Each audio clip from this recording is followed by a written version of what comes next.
Greetings to you in the name of our Lord and Savior Jesus Christ. It is indeed a privilege and joy to hear from the Word of God. And for today's meditation, we have Mr. Arnon Christian, who is working at Jeevan Sandesh Ministry. The topic for today's meditation is lamenting in times of adversity, taking hold of God, which is from Psalms 13. We hope and pray that the message which is brought to us will be a blessing and we are able to bless many more.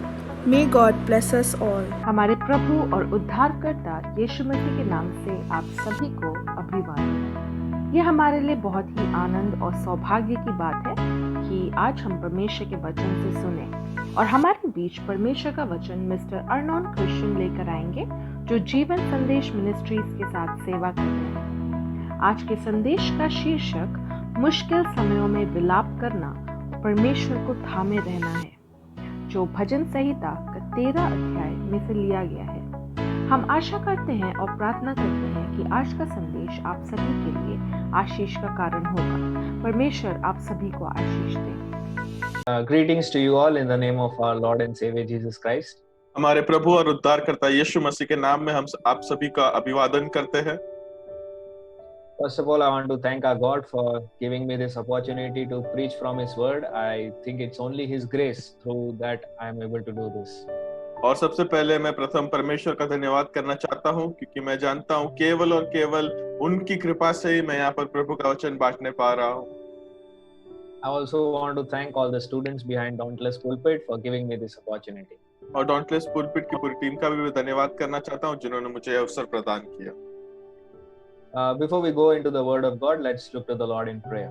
आगे बढ़ने से पहले आइए हम प्रार्थना करें। Our gracious Lord, Heavenly Father, we thank you so much for this wonderful opportunity that you have given to us, Lord. Thank you so much for this medium through which we can connect with one another, through which we can share your word, encourage one another. Father God, thank you so much for this opportunity that we have, even in this times of coronavirus, where it is very difficult to gather together, Father. We give ourselves into your hands as we spend some time in reading your word and understanding from your word. We pray that your spirit will take control of each and every one of us, Father. Let there be no distractions. Help us that we'll be able to focus on you and your word, Father. I also want to pray for myself. I pray that you will help me to preach your word and let your cross be before me, Father. We give and commit all of us into your hands, Father God. We pray that you will help us to concentrate. We pray that you will help us to focus on you, and your spirit will work in each and every one of our hearts, Father. In Jesus' most precious name we pray. Amen. I want you to imagine that you walk into a church for Sunday morning service. मैं चाहता हूँ कि आप कल्पना कीजिए कि एक इतवार की सुबह आप कलीसिया में चल के जा रहे हैं। Suppose that you have gone for the first time to this church. और आप कल्पना कीजिए कि शायद इस कलीसिया में आप पहली बार गए। The time of worship is going on and you hear some of your favorite songs being sung by the church choir or the worship team. और वहां पर स्तुति आराधना का समय चल रहा है और शायद उस कलीसिया के गायक गण जो है वो आपके मनपसंद गाने को गा रहे हैं। You are having a meaningful time of worship. और आप आराधना में इतने लीन हो चुके हैं वहां पर। After the worship is over, the pastor who is supposed to preach comes to the pulpit and leads the congregation into a time of prayer. और फिर स्तुति आराधना के बाद जो पासवान को प्रचार करना है, वो पासवान पुलपिट पर आकर पूरी कलीसिया को प्रार्थना में अगुवाई करते हैं। The pastor starts praying something like this. और पासवान इस प्रकार प्रार्थना करते हैं। Please God, no more yelling, no more trips to the woodshed. परमेश्वर, अब मैं प्रार्थना करता हूँ कि आप हमेशा से ये चीखना चिल्लाना लोगों का बंद कर दीजिए अभी। Treat us nice for a change. और एक बदलाव के लिए हमसे थोड़ा अच्छा बर्ताव कीजिए अब। We are starved of your affection. और हम आपकी भावनाओं के लिए, आपके प्रेम के लिए तरस रहे हैं। Can't you see we are black and blue, beat up badly in bones and soul? क्या आप देख नहीं पा रहे हैं कि हम हमारे शारीरिकता में, हम हमारी आत्मिकता में पूर्ण रीति से घायल हो चुके हैं, मारे गए हैं। Lord, how long will it take for you to let up? परमेश्वर, कितना समय लगेगा जब आप हमारी बात को सुनेंगे? God, are you avoiding us? परमेश्वर, क्या आप हमारा धिक्कार कर रहे हैं? Where are you when we need you? हमें जब आपकी जरूरत है तो आप कहाँ हैं? Long enough, God, you have ignored us long enough. परमेश्वर, काफी लंबे समय से आपने हमारा धिक्कार किया है, हमें सुना नहीं है। We have looked at the back of your head long enough. और आपके पीछे पीछे आपसे बात करना, विनती करना बहुत लंबा समय हो गया है सब करते हुए भी। What would you feel if you hear a pastor praying like this? आपको कैसा लगेगा यदि आप किसी पासवान को इस प्रकार प्रार्थना करना सुने? Some of you might think it is inappropriate to pray to God like this. आप में से कुछ लोगों को लगेगा कि ये उचित नहीं है इस प्रकार परमेश्वर से प्रार्थना करना। Some of you might think it is disrespectful to talk to God like this. आप में से कुछ लोग को ऐसा लगेगा कि परमेश्वर से इस प्रकार बात करना अपमानजनक है। However, the words of the prayer that you heard from the mouth of the pastor is the message translation of Psalms 6, Psalms 10 and Psalms 13. और परंतु मैं आपको बताना चाहता हूं कि आपने ये जो पासवान की प्रार्थना को सुना, वो तो दरअसल में भजन संहिता 6, 10 और 13 का एक अनुवाद है। These were Hebrew laments, a long forgotten but deeply biblical way of praying. और ये तो जो है ये हिब्रू विलाप गीत थे जो काफी समय से भूले जा चुके थे, परंतु काफी बाइबल आधारित एक तरीका है परमेश्वर से प्रार्थना करने का। Laments do feel disrespectful to us. और ये विलाप गीत हमें शायद अपमानजनक तो लगते हैं। We feel uncomfortable praying to God like this. और परमेश्वर से इस प्रकार प्रार्थना करने में हमें बेचैनी भी होती है। We often read them in Psalms, but we actually don't pray to God like that. हम भजन संहिता में इन विलाप गीतों को पढ़ते तो है, परंतु दरअसल में हम ऐसी प्रार्थना परमेश्वर को कभी नहीं करते। Laments feel disrespectful, but in fact they are filled with a pure form of faith. ये जो विलाप गीत है वो शायद अपमानजनक लगे भी, परंतु मैं आपको बताना चाहता हूँ वो एक बहुत ही शुद्ध रीति के विश्वास से भरे हुए होते हैं। A raw, pure form of faith that takes God at His word. ये एक ऐसा शुद्ध, ऐसा विश्वास है, भरोसा है जो परमेश्वर को अपने शब्द पर लेता है। A lament connects two hot wires. I'm sure you know what hot wires are. God's promise and the problem. ये जो विलाप गीत है ये गरम तार को एक साथ जोड़ते हैं। मैं आशा रखता हूँ आपको गरम तार पता होगा, परमेश्वर का वचन और समस्या।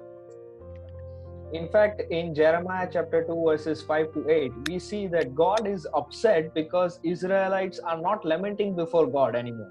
यिर्मयाह 2:5 से 8 में हमने पढ़ा होगा, आपको पता होगा कि परमेश्वर जो है वो इजरायली लोगों से खेदित है क्योंकि वो इजरायली लोगों ने विलाप करना बंद कर दिया था। We think laments are disrespectful, but God says the opposite.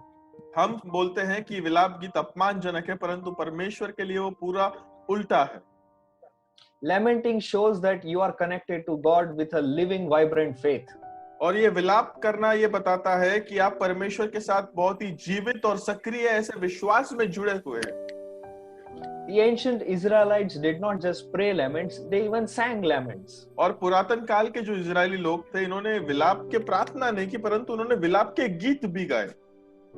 Songs of lament were front and center in their hymn book. और उनके गानों की किताबों में भी ये जो विलाप गीत थे वो केंद्र स्थान में थे। Given that Lamentations, 1/3 of Psalms, a large section of Job, Isaiah, Jeremiah, and minor prophets are laments, why do we feel laments are strange? अगर आप बाइबल को देखें तो अय्यूब का पुस्तक, भजन संहिता का पुस्तक, उसके साथ साथ में फिर विलाप गीत, फिर उसके बाद जो भी छोटे प्रबोधक थे, इन सब प्रबोधकों में अगर विलाप गीत है तो फिर हमें विलाप गीत में बेचैनी भरे से क्यों लगते हैं? Why do we not hear them being prayed from the pulpit? क्यों हम पुलपिटों पर से इन प्रार्थनाओं को किए जाने ये विलाप गीत को क्यों नहीं सुनते हम पुलपिट से? Why are they so rare? क्यों वो बहुत ही चुनिंदा है? The answer goes back 2000 years. और इसका जवाब तो 2000 साल पहले पहुंचता है। After the destruction of temple in AD 70, 70 ईस्वी सन 70 के अंदर जब मंदिर को फिर से नाश किया गया, Judaism separated from Christianity and church lost its ability to lament. और वहां पर यहूदी धर्म मसीह धर्म से अलग हो गया और इस तरह से कलीसिया का जो विलाप करने का जो दान था वो उनसे ले लिया गया था। We lost some of our Jewish DNA and took some Greek form of thinking. हम लोगों ने जो हमारे अंदर जो यहूदीपन था उसे छोड़कर यूनानी संस्कृति को हमने अपना लिया। Both Greeks and Jews, they knew that the world is a dangerous, chaotic place. यहूदी और यूनानी दोनों को पता था कि ये जो दुनिया है ये बहुत ही उलझन भरी और बहुत ही मुसीबतों भरी दुनिया है। Neither were naive of how treacherous and fragile life was. वो इस बात से भी अनजान नहीं थे कि जीवन जो है वो बहुत ही क्षणिक है और बहुत ही नाशवान है। But the similarities, they end over here. परंतु इन दोनों के बीच में जो समानताएं है वो यहीं पर खत्म हो जाती है। The Greeks accepted the chaos. इन यूनानी लोगों ने इन उलझनों को और इस समस्याओं को अपना लिया। The Jews brought the chaos in front of God through lamenting. परंतु यहूदी लोगों ने विलाप गीत के माध्यम से इन सब उलझनों को समस्याओं को परमेश्वर के आगे लाके रखा। The Greeks assumed that chaos and evil was part of the original order of creation. और इन यूनानी लोगों ने ये मान लिया था कि ये जो निर्मिति का जो पूरा प्रबंध है उसके अंदर ये जो उलझन है समस्या ये तो इसका भाग ही है आदि से। On the other hand, Israelites, they brought this chaos before God by lamenting before God because they longed for a better world, a world that how it should be. और उसके सामने उसके विपरीत हम देखें तो यहूदी जो लोग थे उन्होंने इनको इन समस्याओं को और उलझनों को परमेश्वर के आगे विलाप गीत के माध्यम से रखा और ये कहा, और वो लोग तो एक अच्छी दुनिया की आशा में थे, एक ऐसी दुनिया जो दरअसल में जैसी होनी चाहिए वैसी हो। Therefore, we must recover some of our lost Jewish DNA and lament before God in times of suffering or adversity.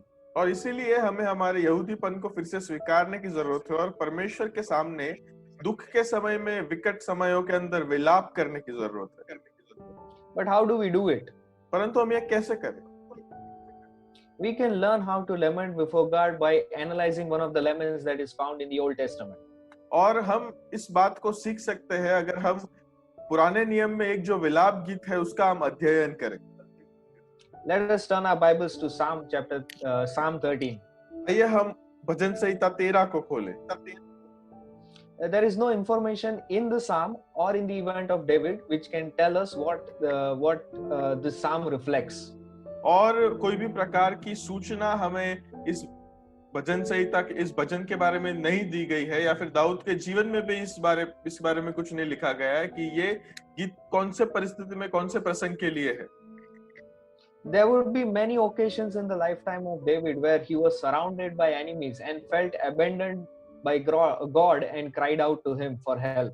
और दाऊद के जीवन में भी ऐसे अनेक बार ऐसे हुआ रहेगा कि वो एकदम उसको ऐसा लगा कि वो अकेला पड़ गया है, दुश्मनों ने उसे घेर लिया है, यहाँ तक कि परमेश्वर ने भी उसे छोड़ दिया है, उसका त्याग कर दिया है, और ऐसे समय में उसने ये पुकार की। What is interesting over here is that the psalm was deposited in the sanctuary for the Levitical choirs to sing. जो महत्वपूर्ण बात है वो ये है कि ये जो भजन है वो वहां के गायक गणों के लिए, लेवीय गायक गणों के लिए वहां पर गाने के लिए उनको दिया गया। This indicates that it was written for the purpose of encouraging other believers who also felt abandoned by God. और ये इस बात का चिन्ह है कि ये गायक गण को इसलिए दिया गया था ये गाना, ताकि दूसरे लोग जो लोग सुने उससे वे लोग प्रोत्साहन पाए। जिन लोगों को ऐसे लग रहा है कि परमेश्वर ने उनका त्याग कर दिया है, वो लोग अपने जीवन में प्रोत्साहन पाए। Today, while hearing this sermon, some of you might be feeling something similar. You feel that God has abandoned you, or there is no hope left in your life. और आप जो अभी संदेश को सुन रहे हैं, आप में से कई लोगों को भी ऐसा लग रहा होगा कि परमेश्वर ने आपका त्याग कर दिया है और अभी आपके जीवन में आगे कोई आशा नहीं बची है। You might be going through some crisis or some adversity in which it feels like God is silent. और कोई ऐसी मुश्किल समयों में से या फिर आप कठिन परिस्थितियों में से गुजर रहे हैं जहाँ पे आपको ऐसा लग रहा हो कि परमेश्वर शांत है एकदम। If that is the case, this psalm will teach us how to lament before God and take hold of God. अगर ऐसी परिस्थिति है तो ये गाना, ये जो भजन है, ये आपको सिखाएगा कि आप परमेश्वर के सामने आप कैसे विलाप करें और कैसे परमेश्वर को पकड़े रखें। if you have your Bibles with you, then I want you to pause this video and read Psalms 13. अगर आपके पास अपने बाइबल है तो मैं चाहता हूं कि आप इस वीडियो को पॉज करें और भजन संहिता 13 को पढ़ें।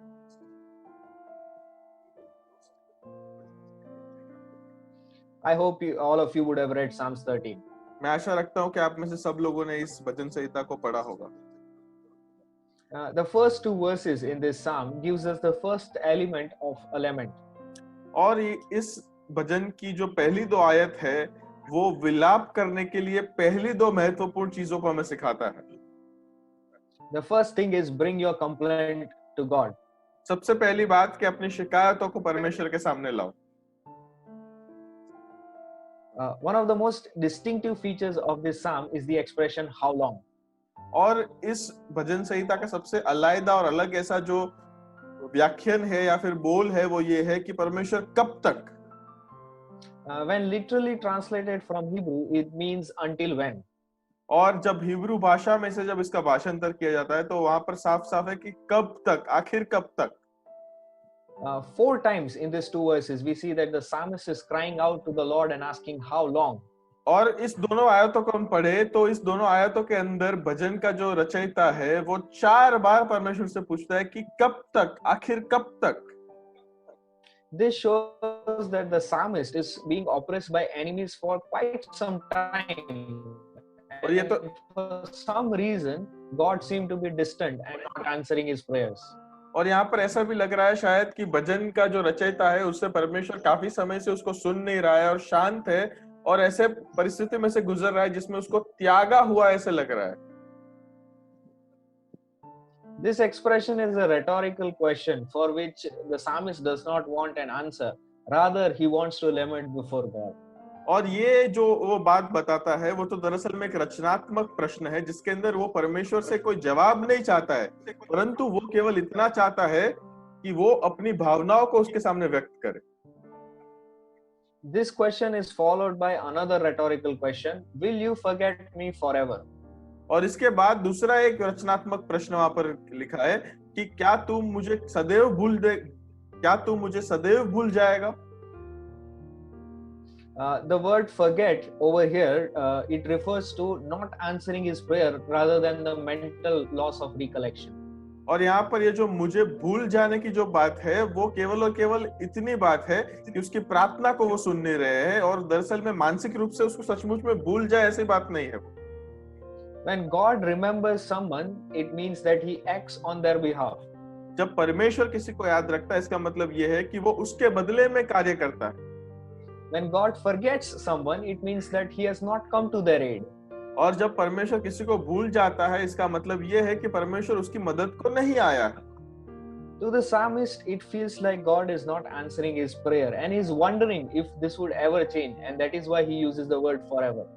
और फिर यहाँ पर जो भजन संहिता का ये भजन का रचयिता है उसको ऐसा लग रहा है कि परमेश्वर उसकी प्रार्थनाओं को नहीं सुन रहा है और वो ये भी सोच रहा है कि ये क्या ये कभी भी बदलेगा, इसीलिए वहां पर लिखा है सदैव भूल जाएगा क्या। The psalmist then goes on to say, how long will you hide your face from me? और फिर उसके बाद तीसरा प्रश्न वो भजन का रचयिता ये पूछता है कि तू कब तक अपना मुखड़ा मुझसे छुपाए रहेगा। This is what is adding intensity to the lament of David. और यही बात जो है ये दाऊद के इस विलाप गीत को तीव्रता देती है। To hide his face from David, it means David is indicating that God is withholding his favor. और यहाँ पर ये जो दाऊद प्रश्न पूछता है कि परमेश्वर अपना मुखड़ा छुपाए रखेगा, इसका मतलब ये है दाऊद ये कहना चाहता है कि परमेश्वर जो है अपनी कृपा को अपने पास रोके रखेगा, दाऊद के पास आने नहीं देगा। Often in Psalms, when we read, we find that when God shines his face upon people, it signifies that he is being gracious to them. भजन संहिता को आप पढ़ेंगे तो वहां पर जब भी ऐसे लिखा होगा कि परमेश्वर अपने मुख का प्रकाश किसी पे जब रखता है, इसका मतलब है कि परमेश्वर उसके ऊपर कृपायमान हुआ है। To the psalmist, it feels like God has not just forgotten him, but also is withholding his favor from him. और यहाँ पर भजन के रचयिता को ऐसे लग रहा है परमेश्वर ना ही केवल उसे भूल गया है, परंतु परमेश्वर अपनी कृपा उसके पास आने से रोक रहा है। In the second verse, the psalmist says, how long must I take counsel within myself? और फिर दूसरे पद के अंदर वो भजन का रचयिता पूछ रहा है कि मैं कब तक अपने मन ही मन में युक्तियां करता रहूं। This expresses psalmist's frustration and grief. ये जो बात यहाँ पर लिखी गई है वो दरअसल में किस भावनाओं में से वो गीत का रचयिता गुजर रहा है उसको दर्शा रही। It also refers to the numerous attempts that he made to solve the situation, but they ended up being futile. और ये भी दर्शाती है कि इतने सारे उसने युक्तियां लगाई कि इस समस्या से वो बाहर निकले, परंतु ये दिखाया गया कि हर एक समस्या, हर एक युक्ति के अंदर वो सफल नहीं हुआ। The result of this we can see in the second part of the verse, which says, "Having sorrow in my heart all day." और उसका परिणाम शायद इसी आयत के अंदर उसका दूसरा भाग है कि वहां पर लिखा है कि और दिन भर अपने हृदय में दुखित रहा। The psalmist is feeling an inner sorrow or grief because of the oppression that he is facing. और जिस प्रकार का दबाव कुचलापन जो ये गीत का रचयिता सहन कर रहा है, इसकी वजह से ये जो गीत का रचयिता है उसको आंतरिक रूप से बहुत ही दुख और खेदित है वो। The description is not just of physical pain but emotional and spiritual. यहाँ पर ये जो वर्णन है ये ना ही केवल एक शारीरिक दर्द का परंतु आत्मिक और मानसिक दर्द का भी है। He is filled with sadness to the point that he is almost immobilized. वो इस प्रकार दुख से वो घिरा हुआ है और या फिर लिपटा हुआ है कि वो वहां से हिल भी नहीं पा रहा। From what we read, we can see that it is happening from day-to-day basis. और हम जो पढ़ रहे हैं उससे ऐसा लग रहा है कि शायद ये दिन प्रतिदिन उसके साथ ऐसे हो रहा है। Plan after plan has failed and he is feeling more grief. युक्ति पे युक्तियां उसकी सारी निष्फल होती जा रही है और उसको और दुख हो रहा है। Can you imagine the condition that the psalmist is facing? क्या आप कल्पना भी कर सकते हैं किस प्रकार की परिस्थिति से ये जो गीत का रचयिता है गुजर रहा है? Can you hear the desperation that he has in his voice? क्या आप उसके आवाज के अंदर जो दर्द है या फिर उसके आवाज के अंदर जो तीव्रता है उसको आप समझ पा रहे हैं? Imagine the state of mind in which you feel that God has forgotten you. ये एक ऐसी मानसिक परिस्थिति है जिसके अंदर आप कल्पना कीजिए कि आप ऐसा सोच रहे हैं कि परमेश्वर आपको भूल चुके हैं, That God has withheld his favor from you. कि परमेश्वर ने अपनी कृपा को तुम तक आने से रोके रखा है। A condition in which every plan that you have made to come out of the situation has failed. एक ऐसी परिस्थिति जिसके अंदर आपने खुद जितने भी प्रयत्न किए, जितने भी युक्तियां लगाई इस समस्या से बाहर आने के लिए, परंतु हर एक जो युक्ति है वो निष्फल गई है। A state where you continuously feel inner sorrow. और एक ऐसी परिस्थिति जिसके अंदर आप निरंतर बारंबार जो है आंतरिक रूप से दुख का अनुभव कर रहे हैं। It must be such a terrifying condition. ये कितनी भयंकर परिस्थिति होगी। But see here what the psalmist is doing. परंतु आप यहाँ पे आगे देखिए कि गीत का रचयिता क्या करता है। Even in such a state, he is shamelessly crying before God. और ऐसी परिस्थिति के अंदर भी बहुत ही बेशर्म के तरह वो परमेश्वर के सामने रोता है। He is bringing all the brokenness, all the pain, all the grief before God in lament. सारा दुख, सारा दर्द, सारा टूटापन हर एक इस विलाप गीत के माध्यम से वो परमेश्वर के आगे लाता है। It is an important point to notice over here that the lamenter is sharing his messy heart. और यहाँ पर ये बहुत ही महत्वपूर्ण मुद्दा जो हमें ध्यान रखने की जरूरत है कि ये जो विलाप करने वाला है वो अपने उलझन भरे इस हृदय को परमेश्वर के सामने बांट रहा है। By sharing his messy heart and by sharing his helplessness, he is acknowledging that God is sovereign. और अपने इस उलझन भरे हृदय को परमेश्वर के सामने रखते हुए और अपने इस मददहीनता को परमेश्वर के सामने रखते हुए वो यहाँ पर ये दर्शा रहा है कि हमारा परमेश्वर जो है वो सर्वोपरि परमेश्वर है। When you lament before God with your hopelessness, you are acknowledging that God is a sovereign God and he can act. और आप जब अपनी आशाहीनता के साथ जब परमेश्वर के सामने विलाप को रखते हैं तब आप ये इस बात को आप याद रखते हैं और इस बात को आप दर्शाते हैं कि परमेश्वर जो है वो सर्वोपरि है और परमेश्वर कार्य करेगा। This is one of the major reasons why laments are powerful. और ये बहुत ही एक मुख्य कारण है जिसकी वजह से विलाप गीत जो है वो बहुत ही बलवान होते हैं। The first thing that we saw in first two verses is bring your complaint before God. सबसे पहली बात जो पहला मुद्दा जो हमने देखा वो ये पहली दो आयतों के अंदर कि अपनी शिकायत को परमेश्वर के सामने लाओ Be real with God. Bring your messy heart. और सचमुच में जो आपको भावनाओं में से आप गुजर रहे हैं वो आप परमेश्वर के सामने लाके रखो। The second thing, the second element we see in verses 3 and 4. दूसरी जो बात है वो हम 3 और 4 पद में पाते हैं। Cry out for help. परमेश्वर के सामने मदद के लिए पुकार करें।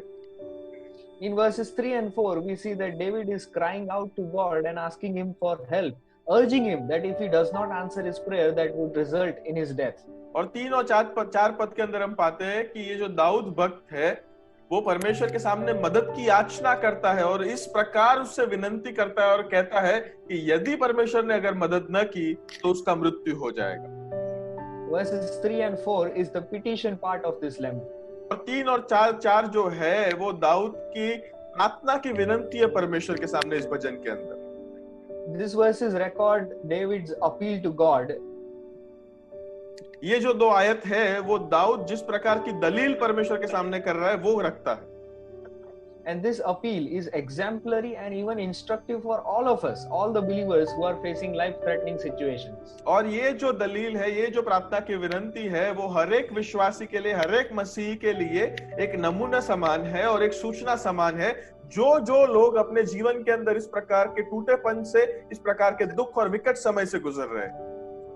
What is interesting over here is that the petition includes motivation for God to act. और यहाँ पर जो रसप्रद बात है वो ये है कि इस प्रार्थना विनंती के अंदर दाऊद भक्त जो है वो परमेश्वर को प्रोत्साहन भी दे रहा है कार्य करने के लिए। In this petition, the psalmist brings out two important words: look and answer.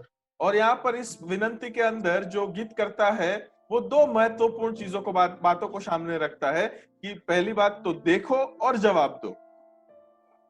David is asking God to look closely at his dilemma. Dawood जो है वो अपनी इस परिस्थिति के लिए परमेश्वर को कहता है कि वो उसको नजदीक से देखे।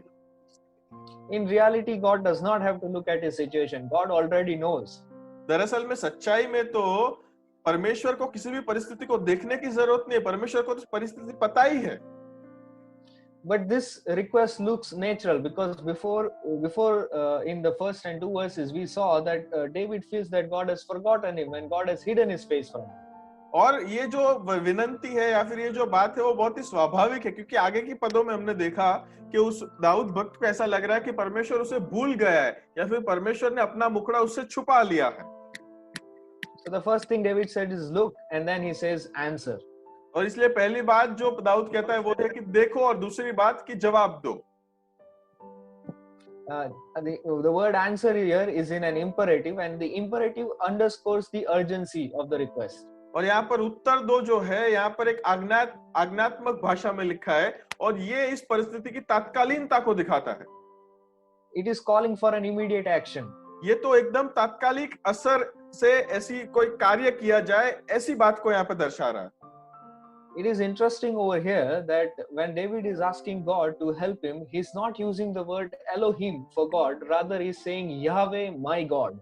और यहाँ पर रसप्रद बात ये भी है कि जब दाऊद परमेश्वर से मदद की याचना कर रहा है तब वो एलोहिम शब्द का उपयोग नहीं कर रहा है परंतु वो तो यहोवा शब्द का उपयोग कर रहा है। Yahweh is a personal and covenant name of God. ये यहोवा जो है परमेश्वर का व्यक्तिगत नाम है। So David was appealing to God on the basis of his relationship to God by covenant using his personal name. और इसीलिए यहाँ पर दाऊद जो कर रहा है वो ये है कि वाचा के द्वारा जो परमेश्वर का और दाऊद का जो संबंध था उस व्यक्तिगत संबंध के आधार पे वो व्यक्तिगत रूप से परमेश्वर को यहोवा कह के बुला रहा है। The second part of this petition includes light up my eyes. और यहाँ पर इस पूरी याचना का जो दूसरा भाग है वहां पर लिखा है कि मेरी आंखों में ज्योति आने दे। How would God light up his eyes? किस प्रकार परमेश्वर उसकी आंखों में ज्योति आने देंगे? Looking at the complaint that David has in verses 1 and 2, we can say that David wants God to shine his face upon him, which means to show him favor and answer his prayer. और इसका मतलब अगर हम आगे की 2 आयतों में उसकी शिकायतों को देखें तो वहां पर हम समझेंगे कि दाऊद चाहता है कि परमेश्वर अपने मुख का प्रकाश उसके ऊपर रखे, मतलब कि वो कृपायमान हो, मतलब कि वो उसकी प्रार्थनाओं का उसको उत्तर दे। Then the psalmist moves onto the motivation or the reasons as to why God must answer his prayer. और उसके बाद वो जो गीत करता है वो परमेश्वर को प्रोत्साहन देने के लिए वो आगे बढ़ता है और वो कहता है कि परमेश्वर को क्यों उसकी प्रार्थना का उत्तर देना चाहिए। First thing he says is that if God does not answer his prayer, that will lead to his death.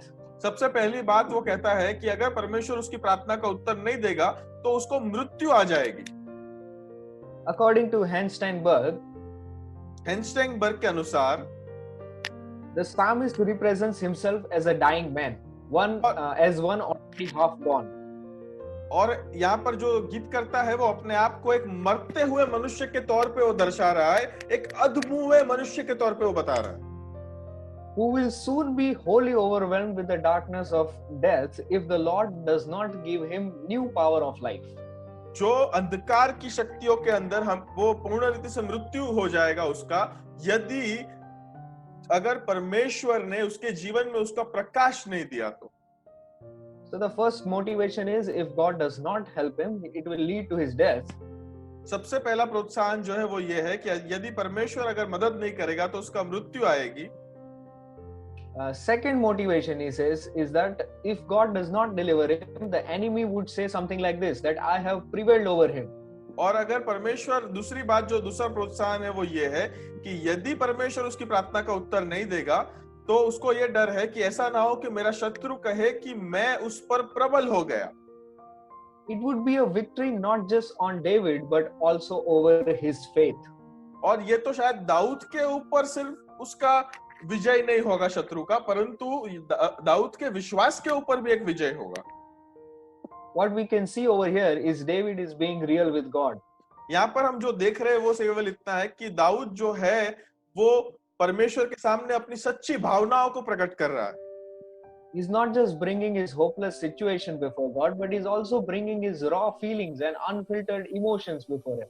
वो ना ही केवल अपनी समस्याओं को परमेश्वर के सामने रख रहा है, परंतु उसके साथ साथ उसके अंदर जो भावनाएं है, उस सचमुच में जो महसूस कर रहा है, हर एक बात को परमेश्वर के सामने रख रहा है।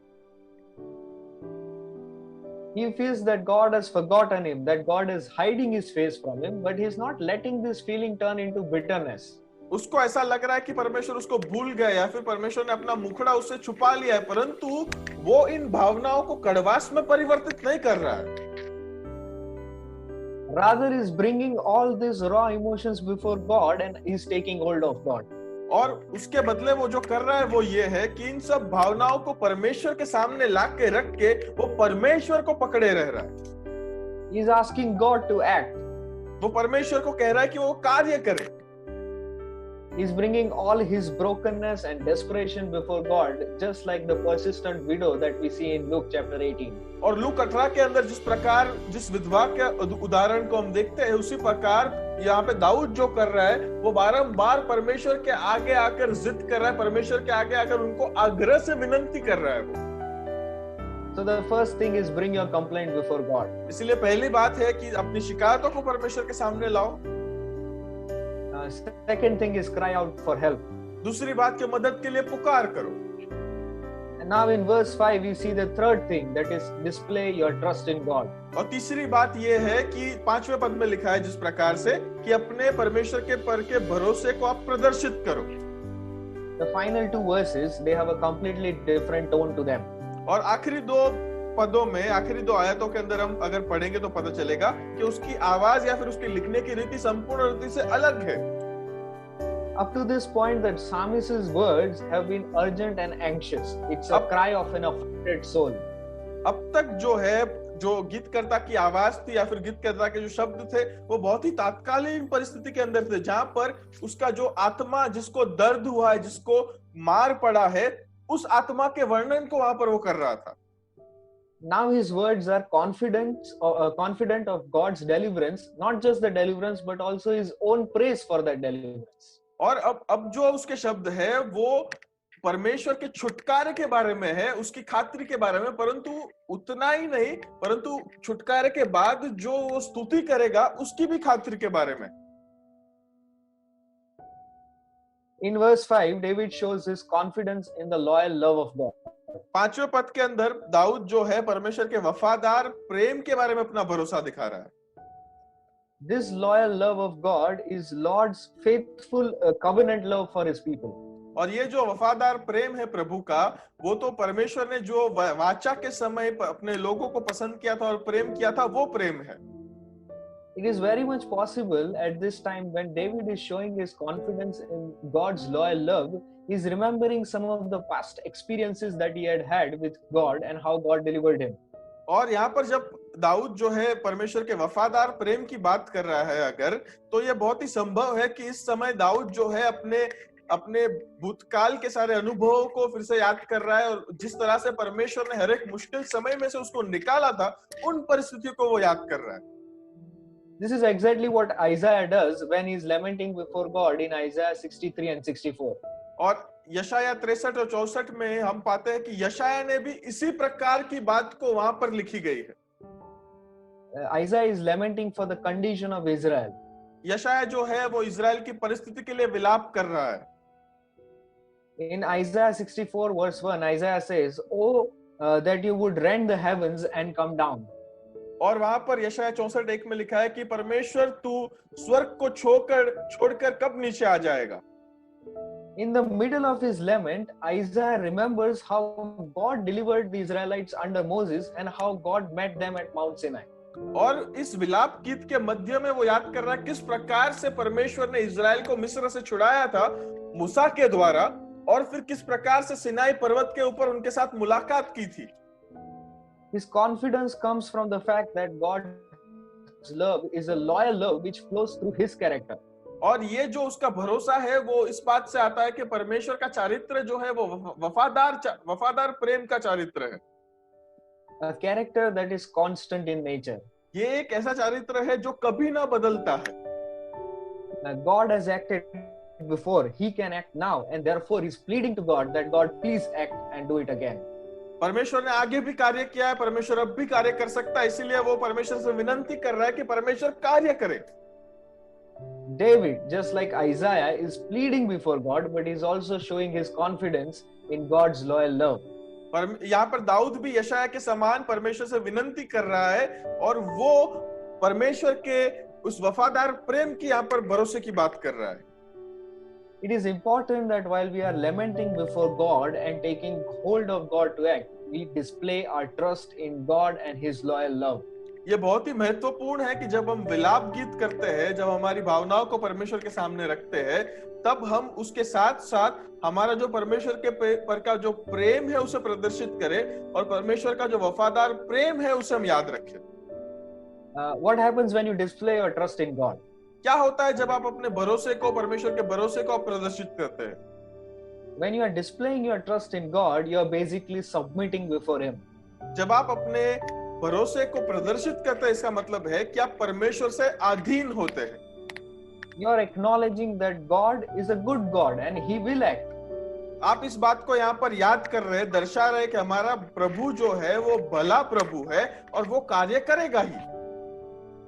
He has acted before so many times in the Bible and He has acted in our lives also, so He will act again. Bible के अंदर भी अनेक ऐसे बार परमेश्वर ने कार्य किया ही है, हमारे जीवनों के अंदर भी परमेश्वर ने कार्य किया ही है, इसलिए वो आगे भी कार्य करेगा ही। So the first thing is bring your complaint before God. इसलिए सबसे पहली बात यह है कि अपने शिकायत को परमेश्वर के सामने लाइए। Second is cry out to God for help. दूसरा कि परमेश्वर को मदद के लिए पुकारे। Third thing is display your trust in God. तीसरा अपने परमेश्वर के पर के भरोसे को आप प्रदर्शित करें। And in verse 6 we see the fourth thing, that is a vow to praise God. और फिर छठवें पद के अंदर हम देखते हैं चौथी बात है कि वो वचन लेता है कि वो परमेश्वर की स्तुति करेगा। Because of that secure trust in God's loyal love, the psalmist will rejoice in God's deliverance. और उसका जो भरोसा है परमेश्वर के वफादार प्रेम के ऊपर, उसके अंदर जो उसकी सुरक्षा है, इसकी वजह से वो वचन लेता है कि वो उसकी स्तुति करेगा ही। because he is confident that his heart will rejoice over that, he vows that he will praise the Lord with a song that God has bountifully dealt with him. क्योंकि उसका हृदय जो है वो उद्धार से मगन हो चुका है, इसीलिए वो कहता है कि उसके नाम के भजन गाएगा ही. The trust in God has led the psalmist to have an anticipation for a better future. और परमेश्वर के ऊपर के भरोसे की वजह से अब वो एक अच्छे भविष्य की आशा रख रहा है गीत करता. If you ever feel that all is lost and you might not have a better future, just pause yourself, look to the Lord, display your trust, and you will know that there will be a better future. आपको अगर ऐसा लग रहा है कि आगे अब कोई भविष्य नहीं बचा है, तो बस आप एक क्षण रुकिए, परमेश्वर के सामने देखिए, परमेश्वर को आप भरोसा कीजिए, और आपको भी उस प्रकार की आशा होगी जिस प्रकार की इस गीतकर्ता को हो रही है, जो अच्छे भविष्य की आशा है. Before the psalmist lamented in front of God, his present situation seemed to be despairing. जब तक उसने विलाप किया था परमेश्वर के आगे, उसके पहले के पूरे समय के अंदर उसकी जो परिस्थिति थी वो बहुत ही हताशाकारक और निराशाकारक थी. The future seemed very bleak. जो भविष्य था वो बहुत ही धुंधला सा दिख रहा था. He knew if God will not answer him, that death is awaiting him. उसको पता था अगर यदि परमेश्वर जवाब नहीं देगा, उत्तर नहीं देगा, तो मृत्यु उसकी वाट देख रही है. It is extremely easy to be caught up with these emotions and feel anxiety about the future. ये बहुत ही आसान है कि आप इस भावनाओं में लिपटे जाएं और फिर आगे की भविष्य की चिंताओं में आप डूब जाएं. It is said that our generation is the most anxious generation. ऐसा कहा जाता है कि हमारी ये जो पीढ़ी है पूरी, ये बहुत ही डरी हुई पीढ़ी है. Therefore, we must learn to lament before God. और इसीलिए हमें तो परमेश्वर के आगे विलाप करना सीखना ही चाहिए. When you lament before God, somehow and in some way, that trust in God instills hope for a better future, and therefore you anticipate not just for the deliverance, but also a time of praising God when that deliverance happens. आप ये याद रखिए कि जब आप परमेश्वर के सामने आप विलाप करते हैं, जब आप परमेश्वर के ऊपर का अपना भरोसा प्रदर्शित करते हैं, उस वफादार प्रेम पर भरोसा रखते हैं, तब हमें ना ही केवल एक अच्छे भविष्य की आशा मिलती है, परंतु अच्छे भविष्य की आशा मिलने के बाद की हम जो स्तुति करेंगे उस पर भी हमें भरोसा होता है. I am sure most of you would have heard about the 5 stages of grief. मुझे पता है कि आप में से कई सारे लोगों ने दुखी होने के जो 5 पड़ाव है उसके बारे में सुना होगा. Denial, सबसे पहले नकार करना, anger, गुस्सा करना, bargaining, भावतोल करना, depression, हताश या निराश हो जाना, acceptance. और फिर स्वीकार लेना. These are the 5 stages of grief that is widely recognized. और बहुत ही प्रचलित ऐसे ये 5 पड़ाव है दुखी होने के. When you lament before God, it's a pilgrimage that is totally different from these 5 stages of grief. परंतु जब आप परमेश्वर के सामने जब आप विलाप करते हैं, तो तब वहां से एक ऐसी यात्रा शुरू होती है जो इन 5 पड़ावों से एकदम विपरीत है, एकदम अलग है. Instead of withdrawing, which is denial, नकार, उस परिस्थिति का नकार करने के बदले we can boldly move into the presence of God and ask for help. हम बहुत ही स्पष्ट रीति से, बहुत ही दृढ़ता से परमेश्वर की उपस्थिति में जाकर हम मदद के लिए विनती कर सकते हैं. Instead of lashing out at God, which is anger, परमेश्वर के सामने क्रोधित होने के बदले we can unashamedly hold God to His word. हम जो है बेशर्म होके परमेश्वर को अपने शब्द से पकड़ सकते हैं. Instead of manipulating, which is bargaining, भावतोल करने से या फिर परिस्थिति को अपने हक में लाने के लिए कुछ भी कार्य करने के बदले we can directly tell God what we want and why we want it. हम स्पष्ट रीति से परमेश्वर को बता सकते हैं कि हमें हमारे जीवन में क्या चाहिए और क्यों चाहिए. Instead of getting lost in this sorrow, which is depression, दुख में डूब जाने के बदले, मतलब कि हताश या निराश हो जाने के बदले we can express our sorrow freely to God. हम हमारे दुख को खुली रीति से, स्पष्ट रीति से परमेश्वर के सामने व्यक्त कर सकते हैं. Finally, instead of resignation, which is acceptance, आखिर में उस परिस्थिति का स्वीकार कर लेने के बदले we can bring our request to God and believe that He can change our condition. हम हमारी परिस्थिति को परमेश्वर के सामने रखकर हम ये विश्वास कर सकते हैं कि परमेश्वर परिस्थिति को बदल सकता है। Lament is an important form of prayer, especially when you are facing an adverse situation. विलाप गीत एक बहुत ही महत्वपूर्ण प्रकार है प्रार्थना का, खास करके जब आप एक दुखी और विकट और मुश्किल परिस्थिति में से गुजर रहे हो। Kings, spiritual leaders, prophets, priests, and even congregation has lamented before God in the Old Testament. पुराने नियम के अंदर राजाओं ने, याजकों ने, प्रबोधकों ने और खास करके उसके ज्यादा हम पाते हैं कि सामान्य लोगों ने भी परमेश्वर के सामने विलाप किया है। Let us rediscover this form of prayer and make it mainstream in Christianity. आइए हम फिर से एक बार इस प्रकार की प्रार्थनाओं को ढूंढें, हमारे अंदर उसकी खोज करें और मुख्य जो मसीहत है उसके अंदर हम उसको डालें। If today you are feeling grief, अगर आज आपको दुखी होने का अनुभव हो रहा है, if you are feeling lost, अगर आपको ऐसा लग रहा है कि आप गुम हो चुके हैं, if the situation seems hopeless, अगर पूरी परिस्थिति एकदम आशाहीन यदि लग रही है आपको, then do not be lost in your grief, but rather bring it before God and lament. तो आप इस दुख की भावनाओं में डूब मत जाइए, परंतु उसके विपरीत आप परमेश्वर के सामने आकर परिस्थिति को रखकर आप विलाप कीजिए। Take hold of God. परमेश्वर को आप पकड़े रहिए। Believe that our Father can act, wants to act, and will act. आप विश्वास करिए कि हमारा परमेश्वर जो है वो कार्य करेगा, कार्य कर सकता है और कार्य करेगा ही। May God bless this sermon and may it make it useful for all of us. प्रभु इस पूरे वचन को आशीषित करे और हम सबों के लिए उपयोगी करे। Let's look to the Lord in prayer. आइए हम प्रार्थना करेंगे। Our gracious Lord, Heavenly Father, we thank you once again for this time that we had. We thank you, Lord, because we could come into your presence, Father. We believe that this word has come to us, Father God, in such times where there are a lot of job losses, in such times where people are going through a lot of mental pressure and strength, where physical health is also facing a lot of issues, Father God. In such times, Father, we feel that it is your word that has come to us, asking us to lament before you for the situations that we are facing, for the issues that we have in our culture, for the issues that we have in our society, in our country, Father God. Help us that we would learn how ancient Israelites used to lament before you, Father God. We will learn to lament before you, to bring our complaint to you, to display our trust in you, to cry out for help, Father God, and make a vow that we will praise you for the deliverance that you will give. We will give a testimony about what you have done in our lives, Father God. We know, Father, that you want to act, Father God. We know that you have acted in the past, and we know that you will act, Father God. Help us that when people among us face through such situations where there is grief, where there is hopelessness, where, Father God, it feels that everything is lost, Father, in such situation, give us the strength to come before you, to lament and bring our sorrow and grief and depression and everything before you, and to have that hope in you that, Father, you will act and we will have a better condition, we will have a better situation. Thank you so much, Father God, for speaking to us today.